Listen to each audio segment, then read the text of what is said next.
Howdy everyone, this is Mopbot, this is the Diamond Society, and welcome back to episode number 81. We built this Quidditch pitch in the last episode, and it's looking pretty good, I think, although it definitely needs some improvements. And if you notice, we're gonna make it, oh, we hit the pressure plate. So if you notice around here, take a look at that. The lines are too wide, which doesn't line up with the lights or the goalposts. And, I asked you in the last episode, what should I do about it? Should I go and change them all? And you know what? Even before that video went live, I decided that, yep, that's a necessity. It must be redone. So there's a live stream coming up here in actually just a couple of minutes from when I'm recording this clip. And we are going to be working on that. Going to be fixing it all up. And I'm very, very happy to be able to say that because it definitely does need some work. So anyway, I'm also very excited for the rest of this episode because we're going to be working on a new farm project. And let's see, it's actually come up here. It's a little difficult to get to at the moment. We have to actually go through the sugarcane farm. We're going to have a better entrance at some point.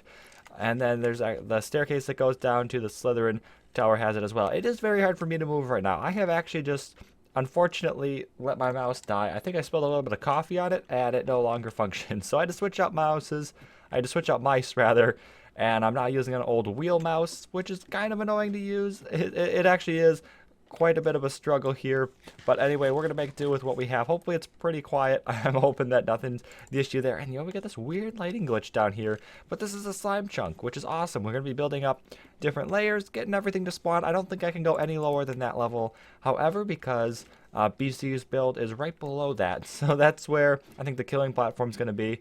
And then every layer above that is going to be spawning, and it should all be pretty good. So like I said, I'm very excited for this episode. Still don't have much to do down here, but maybe we could actually make the entrance to the slime farm down there, and then we could add a little bit extra. Also been trading up with villagers. Let's put my armor back on while I'm at it. We'll just do that. There we go. So yeah, I've been trading with villagers because, once again, my villagers have died. Now, I'm not sure why they are so accident-prone, but I think I fixed the big issue, and that would be this wall right here. So previously, it was just one thick, and because it's on the diagonal, zombies could come in right here and attack the villager on the other side. So I made it too thick, so that can't happen anymore. I mean, all of them died. I'm not quite sure how the ones on the top went, but I'm almost certain that's how the ones on the bottom went. Probably because they've died like 3 times. So we have some new guys. We unfortunately don't have a farmer right now. We definitely need to get one of those because we have loads of carrots and potatoes. But this guy's got looting 3. We've got that on my sword now. He's also got, I think, is it Curse of Vanishing? Yeah, which isn't necessary. Thorns 3, which I definitely don't need. And then over here, this guy's got Mending, which is awesome. We definitely want the Mending. And then we've got a couple of other ones, Infinity and Power 5. Good for a bow. But I guess I have Power 3. I suppose I could put Power 5 on it. We already have the Infinity, though. And with Infinity, you can't put Mending on it. So it's probably not that big of an issue to be putting tons of enchantments on him. This must be another Infinity guy. I got confused for a second. Yeah, so I guess we have 2 Infinity. And then this guy's also got the Depth Strider 3 and the Fortune 1. So the Fortune, not too necessary, really. I actually had a Fortune 3, I think, from one of the other villagers I had in here. But the Depth Strider is awesome. We have insane boots now with the Feather Falling and Breaking, Projectile Protection, Depth Strider, and Mending. So pretty much invincible on the boots there. And then we've also got that awesome Silk Touch pick. I think I might have Mending on my Fortune pick now as well, because I had that one Fortune book that I think I got from another one. Did I put it on? I would help if I looked in the right chest, and no, I've not put it on. I don't have the levels for it, though. And I did actually get this. I killed an Endermite, and I got an Endermite head. That's awesome. That is my first head. And I was going to the Enderman farm trying to kill some of those guys, trying to get an Enderman head. But I just don't know how to stop the collection to actually search through. But anyway, we got to get this live stream on the way. We're going to fix up that place, and hopefully it all looks pretty cool. Back from the live stream, and oh yes, I like this so much better. The lines are much thinner, makes it look a little bit more fine, and now the lights line up, the poles line up. It's awesome. We've also brought this forward. We added a second one here and the stairs and whatnot, and brought forward the little archway and everything, so now it's completely center. We got the same amount of blocks in both directions now. Oh man, do I like this a lot better. We've also changed up the heights of these pillars and everything. Looks a little bit more rugged, which is absolutely coolio. And then added a torch up there because I realized mobs could spawn up there. Don't be wanting that. And in fact, I could even change that over to like yellow glass or maybe glowstone so it continues to glow. And then just add the snitches the quote-unquote snitch back onto there. That would be pretty cool, I think, instead of just having a torch poke out like that. But yeah, I really do like this now. I'm so much more pleased with it. In fact, up from the tower, it even looks pretty cool. We're gonna make it. Oh boy, I don't think we made it. We didn't make it. Okay, well, from up there, it looks pretty cool. But hey, we've pulled off to the perfect location to see the changes that we've made to the area around it. Look at that. We've got an andesite path that comes around here, lines up to the door, and then this is all just kind of brush now. A little bit more decorative than just, just spamming bone meal everywhere. But we did the same thing on, over here. Okay, I just meant to point, but that's a thing now. So the path comes up over here. I might still build something over in that area, so I haven't done anything with it yet. Same goes for back there, although I think we're just going to do the same thing. Just didn't really have much time for it and let it taper back off to the river back there. But I've surrounded this whole path in andesite. I'm super, super pleased with it. Haven't done any work on the slime farm, however.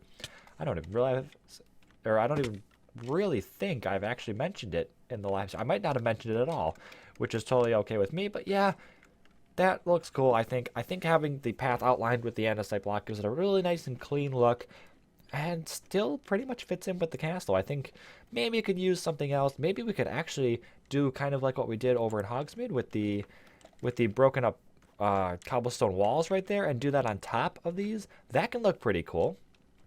In fact, that's probably something to try. Just doing it on top of the andesite blocks. I kind of want to try that, just see what it looks like. But yeah, like I said, we haven't done any more work on there. In fact, since I've been in the area, I don't know if these guys have still been breeding. But let's find out. I have a feeling not. I have a feeling they've used up all of the food. There is a pair of clerics. Or more? There might be more. Let's see. They're all standing on top of each other if there's more than one. You need to die. Oh, hey, I got a villager head too. Okay, and that was it. So yeah, okay, well, hey, we got a villager head out of that. That's so neat. Oh man, hey, let's go add this to the collection. We need an actual place to put this. And I'm looking at the preview right now, and holy cow, is that dark up that tunnel. Okay, let's quick ender pearl. Ooh. Are we gonna make it? Let's make it back over there. Oh boy. I've also just put in for a new mouse and keyboard because, yeah, the coffee just totally just killed my mouse. I've tried it again and it's just not coming back. So put in for a new one. Hopefully that'll be here within a day or two. Amazon Prime, thank you, because you are very helpful. So we got a little collection going now. We'll have an actual place for it at some point. But now let's go ahead and get a little bit more done on the slime farm. And by a little bit more, I mean, let's actually get started on it. So let's head on down, take a look at what I've done. I've actually decided that this is definitely not all going to be done in one episode. Whoa, lighting glitches. Hello. This is definitely not going to be all done in one episode because I have determined what I want to do with this place, and it is going to be a pretty large project. And by pretty large, I mean it is going to be a huge project. Lots in store, and I don't want to spoil too much, but it is going to resemble in the Sorcerer's Stone, going down to a little cave thing underneath the castle to actually find the stone, and there's the big chest thing and everything. It's going to be based off of that. It's going to be really cool. I'm going to incorporate some stuff from that, and it's going to be awesome. That's all I have to say on that so far. But right now, from this jack-o'-lantern here, diagonally over to this jack-o'-lantern, is a 16 by 16 area. That's the one chunk. That's our slime chunk. That's where everything's going to spawn. And then over here where I have the granite is where all of the water's going to go, and that's going to push it all over. So we'll have the platforms going up. Slimes will jump off the side. The water's going to push them over here. And then right now where I have the cactus, or where I have the sand rather, there will be cactus. They're going to come in, they're going to hit the cactus, they're going to die. All their drops are going to go into the hoppers, and then they filter around right off into this direction where the storage room is going to be. And that'll also be, of course, where we are going to enter. We're not going to be dropping down through this ladder forever. Just kind of dropping through the floor. That's not going to happen. But yeah, overall, all the dig is done. So that's actually most of the build, in my opinion. That's what takes most of the time. In the center, I did actually put glass, and then I continued the floor beneath it, and that is so that nothing will spawn in the middle, because if we don't have anything in the middle, slimes will still spawn here, and then they're going to hit the cactus, they're going to die, or they're just going to sit in place, but then their drops are all going to be out here and everything, and that's just kind of wasted. We don't want them to spawn in here. We want them to spawn in the rest of the tower and all the other platforms. So by putting glass there, nothing's going to spawn in there, and it's all pretty good. I'm actually surprised we haven't seen any spawns out here when we have just come down now, but Yeah, regardless, I mean, it's going along pretty well, I think. We've just got all the platforms to do, and actually the replay mod was apparently just updated for 1.12.1, which I'm on, and I am going to attempt to use that again. It's been a long time since I've used that. I think they actually stopped production on it, but now that it's back, that is going to be some fun stuff to play with, so I think I'm going to do that for building up all the layers here, and I do have something planned for the corners as well. I might already have that done, actually, when I try to use the replay mod, but we'll see. So the replay mod's all set up, but first I did want to take a look at all the changes that have been made because I actually did quite a bit more than I planned. First off, this has been in dire need to break up this floor. Just added in some cracked stone bricks. Super minor detail, but it really adds a lot. Doesn't make it look so clean. And you have this really clean looking floor with the mossy cobble on the side. It's not much of a good fit in my opinion, so this helps a lot. But we come on down here, let's take a look at what the inside. Oh, can I even get in the hole? There we go. So first off, I planned out where each one of these layers is going to go. We're gonna have 8 in total, and I've got all my supplies here ready to go and everything. But yeah, take a look at this place. Like I said, lots of changes. Nice big lava pillars going down the sides there. Oh no. Okay, we're down here now. So yeah, lots of big lava pillars going down. That's awesome, I think. Really adds to the whole place. Keeps everything lit up pretty well. Ceiling as well, got some glowstone up there, just making sure we're not having really much dark space at all. A little bit there, a little bit in the centers there, but it's not too much of an issue. And then we just did the same thing that we've been doing, really. A lot of andesite with the cobble and the gravel to break up everything. That's all pretty good. Some stonework stairs at the top, just trying to get rid of that blocky look up there. Same dealio down here where we're going to have the water. Originally it was going to be in place of these stone bricks, and instead now I'm going to put it on top. And that does mean it's actually going to flow a little further, but I've just left this as is. I think it'll be pretty good just to have it up, just make it a little bit different, and just add that extra little bit of detail. I also modified these a little bit more, make them look a little bit more circular. Instead of so square, I just brought it in the one, so nothing too big there. Over here, though, this wall's different. We got a huge glass area. That's going to be the way to look into the farm. We're going to have the storage area and everything over there. It's going to be pretty cool, I think, and then we just did the same thing above it. Really, I didn't have to do anything up here because it's never going to be visible, but on the off chance that I would come in here, it will be cool to see that, and just knowing that it's complete does really add that extra little bit of completency to completeness, rather, in my opinion, but I think it all looks pretty good. I'm going to go ahead and get worked out on getting all these things done. That should be, I mean, for this episode at least, the last bit, because there's so much more that I want to do. Like I said earlier, it's going to take more than one episode, that's for sure.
So I did only do the one layer in that time lapse, as you saw, because the other 7 layers are exactly the same. So I found it a little redundant, pretty unnecessary to do that. But yeah, take a look at that. I actually really like this design, and although it may not be particularly visible from the bottom down here where we're going to have our storage room up in this direction, I think it will be pretty cool at least to be able to see the bottoms of it, and just to, like I said earlier, just to know that it's there. I'm pretty pleased with it. And also, if we have the staircase or ladder, whatever we use right next to the glass, you will be able to see it for part of it. Not every layer, of course. Well, maybe, I suppose from the bottom you can just barely make out the top section there. But yeah, overall, I'm super pleased with it. I did also add in the water and the cacti, so this is now visible. Visible? No. Well, yeah, but working. This is now working. There we go. We got all the slime filtering into there now. Not AFKing in the most beneficial spot for sure, right next to the farm. That's not going to spawn a whole lot, but when I get off to a better area and I get some more lighting done up in this area and all the caves and such, we should see spawn rates improve massively, which is absolutely awesome. Super, super pleased with how this farm's coming along so far. Can't wait to get done with the storage room in the next episode. But anyway, for now, hopefully y'all enjoyed. Go and subscribe for more, and I'll see y'all next time.